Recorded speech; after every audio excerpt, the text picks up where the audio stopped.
Hello everyone. आणि सगळ्यांनाच असं वाटतं की मॅम बरेच इंटरनॅशनल प्रोडक्ट्स यूज केले, खूप चांगले प्रोडक्ट्स यूज केले, तरी मेकअप हा पॅची होतो, मेकअपची फिनिश चांगली येत नाही, मेकअप ट्रान्सफर होतो.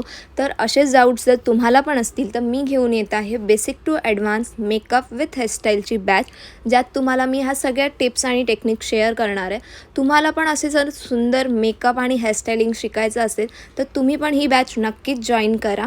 आणि ही बॅच आमची स्टार्ट होत आहे फेब्रुवारीमध्ये. तर तुम्ही पण लवकरात लवकर सीट बुक करून घ्या. आणि जसं की हे तुम्ही व्हिडिओ बघू शकतात, हा जो व्हिडिओ आहे तो मेकअप मी आफ्टर 2 to 3 आवर्स चेक करते आहे. म्हणजे आमचा आउटडोर शूट कंप्लीट झाल्यावर, इनडोर शूट कंप्लीट झाल्यावर हा मी मेकअप चेक करते आहे. तरी अजिबात मेकअपला पॅचेस येत नाही आहे, मेकअप ड्रॅग होत नाही आहे, मेकअप ट्रान्सफर होत नाही आहे. तर तुम्हाला पण असा मेकअप शिकायचा असेल तर लवकरात लवकर आपली सीट बुक करून घ्या. थँक्यू.